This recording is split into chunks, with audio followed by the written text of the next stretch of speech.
샬롬, 왕성교회 성도 여러분 안녕하십니까? 원재성 부목사입니다. 오늘 함께 보신 말씀 룻기서는 이방 나라 모압 여인이었죠. 룻기가 주인공인 책입니다. 당시 배경은 사사시대였는데 사사시대는 사람들이 자기 소견에 옳은 대로 마음대로 행하던 시대였지요. 그리고 그 사사시대에 여러 가지 이야기가 나오지만 특별히 참으로 악하고 끔찍한 일들이 자주자주 일어났던 때가 사사시대입니다. 근데 이 사사시대에 삼손처럼 힘이 센 것도 아닙니다. 기드온처럼 처음엔 겁쟁이였다가 나중엔 용맹한 전사가 되는 힘을 내는 그런 사람의 이야기도 아닙니다. 단지 이름 모를 한 여인의, 그것도 이방 여인의 이야기를 통하여서 그 당시 유대인들에게 그리고 오늘날까지도 전해지는 하나님의 일하심, 그리고 또 그 거룩한 희생과 헌신의 이야기가 또한 저희들에게 주는 메시지가 있다고 봅니다. 룻기의 주인공, 오늘 본문을 보신 나오미가 있죠. 나오미는 유다 베들레헴의 사람이었는데 흉년이 들어서, 그러나 자기 고향을 버리고 이민을 갈 정도로면 아주 끔찍한 생사의 과로에 있는 그런 일이었을 것입니다. 그때 모압 땅으로, 양식이 상대적으로 풍부했던 모압 땅으로 이스라엘에 큰 흉년이 들었을 때 이사했던 가정의 아내이자 또 어머니였죠. 두 아들의 어머니였습니다. 이들이 모압 땅에 이사하고 나서 얼마 안 돼서 남편이 죽습니다. 남편이 엘리멜렉이 죽게 되는데 그 두 아들은 또 모압 여인 둘과 결혼했죠. 그 가족이 함께 살다가 10년 후에는 이 두 아들이 다 죽고 맙니다. 이제 남은 것은 나오미와 그리고 두 사람의 모압 여인뿐입니다. 근데 나오미도 나이가 많아졌습니다. 그리고 이 상황을 어떻게 할까? 어떻게 우리 여자 셋이서 이렇게 살아갈 수 있을까? 이렇게 고민하고 걱정하고 자신의 실세를 한탄하고 있을 때에 한 가지 소식이 들립니다. 고향 베들레헴에 하나님이 양식을 다시 주셨다라는 이야기입니다. 나오미는 그 소식을 듣고 고향으로 돌아가려고 합니다. 어떤 마음이겠습니까? 고향으로 돌아가 내가 죽더라도 고향에서 그래도 굶어 죽지는 않을 테니 거기서 내 나머지 생을 다 하고 싶다. 묻히기는 그래도 고향에서 묻히고 싶다. 기구한 내 인생, 남편도 이방 땅에서 죽고 자식들도 죽고 그 뒤가 이어지는 것도 손자들도 보지 못하고 손녀들도 보지 못하고 이렇게 마감하는 이 인생에 마지막 그래도 쓸쓸히 남은 나 혼자지만 그러나 나라도 고향 땅에서 묻히고 싶다. 이런 마음이 아니었을까요? 근데 오늘 1장에서 보면 두 며느리들이 참 착합니다. 도망가지도 않고 어머니를 잘 모시고 있었는데 어머님이 가시는 곳에 또 따라가겠다고 합니다. 그러자 룻이 말을 하죠. 따라오지 마라. 내가 너희들에게 해줄 수 있는 것이 없다. 가라. 가서 다른 사람한테 시집갈 기회가 있지 않니? 너희들은 다시 너희 고향에 돌아가길 바란다. 라고 말을 하는 것이죠. 시어머니로서 너희는 나를 끝까지 보영해라. 이렇게 할 수도 있지만 나오미 입장에서는 또 그 며느리들에게 인애를 베푼 거지요. 그렇지만 상식적인 결정은 첫째 며느리인 오르바는 했지만 울면서 안타까운 마음으로 그러나 그래 내가 따라가봤자 어머니한테 도움이 될 수도 없고 그리고 또 내가 어떻게 될지 몰라. 저 이스라엘 나라 사람들을 봐. 우리 모압 사람들 얼마나 미워해 싫어해. 내가 저기서 어머니가 죽고 나면 난 또 어떻게 할 거야. 이런 마음이 있었겠죠. 그래서 합리적인 결정으로 돌아가게 됩니다. 근데 오늘 보니 룻은 그러지를 않습니다. 우리 룻기 1장 16절 17절에 보면 어머니가 가는 곳에 나도 가고 어머니께서 죽으시는 곳에 나도 죽고 어머니의 백성이 나의 백성이 되고 어머니의 하나님이 나의 하나님이 되시리니. 이해가 가지 않는 모습이죠. 이런 마음과 충성심과 애절함과 이런 여러 가지 복합적인 마음이겠지만 이런 것이 룻에게 있었습니다. 시므를 따라서 갑니다. 그러자 동네에서는 베들레헴에서 난리가 났습니다. 10년 만에 나오미가 돌아왔다. 나오미다, 나오미다, 나오미 하면서 반가이 맞이하는데 나오미는 그들에게 동네 사람들에게 쓸쓸히 말하죠. 나를 나오미, 단맛 이렇게 부르지 마라. 나는 지금 쓰다 마라 라고 불러라. 하나님이 나를 심히 괴롭게 하셨다 라고 말합니다. 잘못된 것이죠. 내가 풍족하게 나갔는데 하나님께서 나를 치셨다. 남편의 죽음, 두 아들의 죽음을 하나님의 탓으로 돌리고 있습니다. 원래는 흉년 때문에 자기 가족이 살기 위해서 나간 것이지만 그러나 이 모든 일에 결국에 하나님께서 나를 저주하셨다, 치셨다, 그리고 돌아보지 않으셨다 라고 말합니다. 그리고 사실은 다 잃었다고 말하지만 혼자가 아니죠.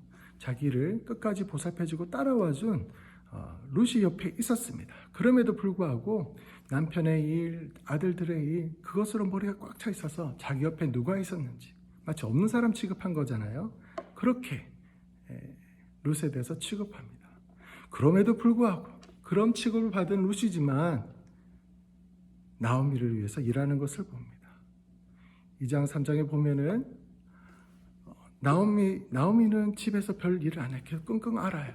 그런데 룻은 나오미를 위해서 밭에 가서 추수하고 있는 일꾼들의 사이에 가서 좀 이삭을 주울 수 없냐고, 남은 것을 거둘 수 없냐고 합니다.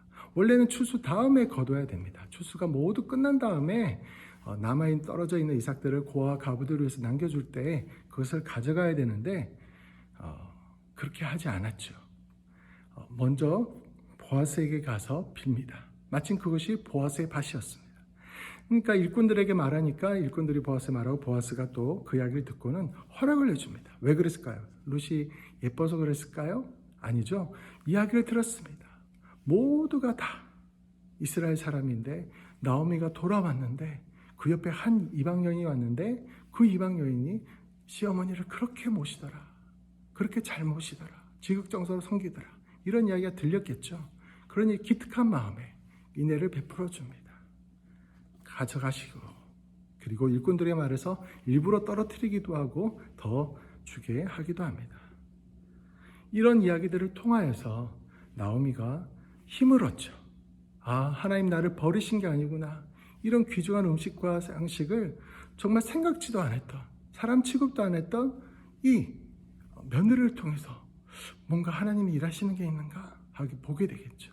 그리고 보아스라고 하면은 대를 이어줄 그런 가업을 이어줄 기업 물을 자가 될 수 있다는 사실을 알고는 룻에게 또한 이야기를 해줍니다. 그래서 3장에서 보아스한테 이렇게 다가가는 장면이 또한 나와 있습니다. 그랬을 때 보아스가 또 거부할 수도 있죠.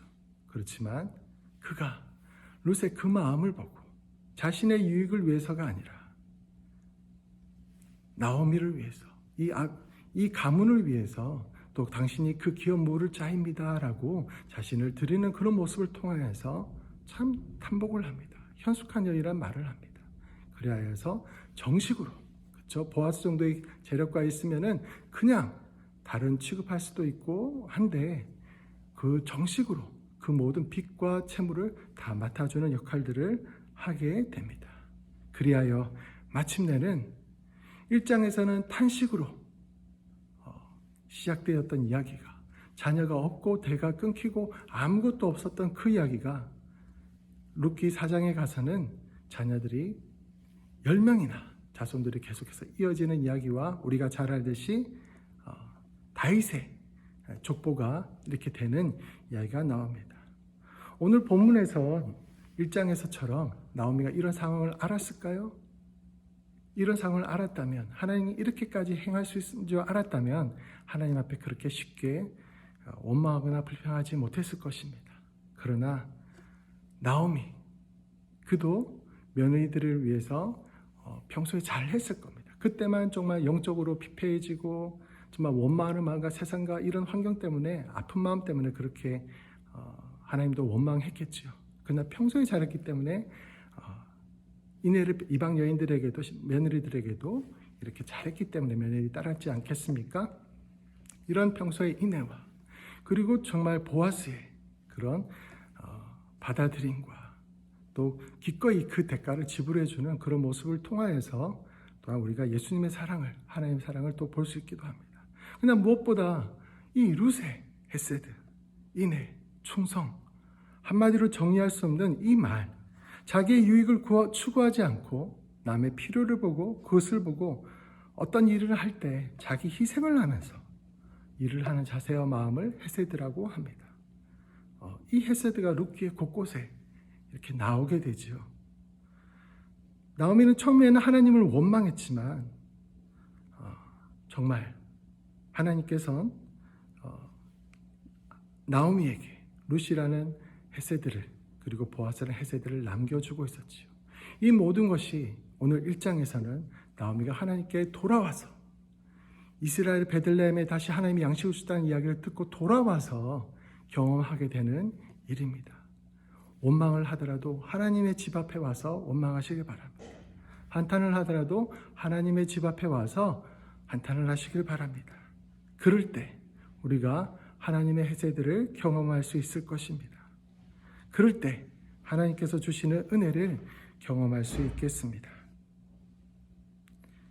오늘 룻기를 통하여서 하나님의 절망 가운데서 희망으로, 소망으로, 생명으로 그리고 다시 한번 꿈꾸지 못했던 일을 이루어 가시는 그 하나님을 발견할 수 있길 바랍니다. 나오미처럼 주님 앞에 돌아올 수 있길 바랍니다. 내게 남겨주시고 붙여주신 것이 무엇인지 볼 수 있길 바랍니다. 그래서 우리도 누군가에게 이런 헤세드를 통해 살아가고 있고 살고 왔고 또 누군가를 위해서 이런 받았던 사랑들과 은혜들을 베풀어 줄 때 우리 같은 보통 사람들을 통해서도 하나님은 하나님 나라의 역사를 이루어 가실 것입니다. 우리를 구원해 주시고 이끌어 주시기 위해 자기 생명을 아끼지 않으셨던 그 예수님과 그 하나님의 마음을 우리가 찬찬히 들여다볼 때 그 마음을 받아들일 때 우리들은 이웃들에게 우리 가족들에게 우리의 이익만을 구하지 않고 하나님의 헤세드로 하나님의 인애와 충성으로 우리의 유익이 아닌 그들의 필요를 채워주는 행동들을 해나갈 때 우리의 이 작은 행동들과 나눔을 통하여 하나님 나라가 오게 될 것입니다. 사랑하는 성도 여러분, 그렇습니다. 주님께로 나오시길 바랍니다. 베들레헴의 양식이 다시 허락되었습니다. 교회가 다시 문을 열었습니다. 우리 하나님께 나오시지 않겠습니까? 그리고 그 받은 하나님의 사랑을 나누시지 않겠습니까? 이 헤세드가 가득한 오늘 하루 되시길 주님의 이름으로 축원합니다.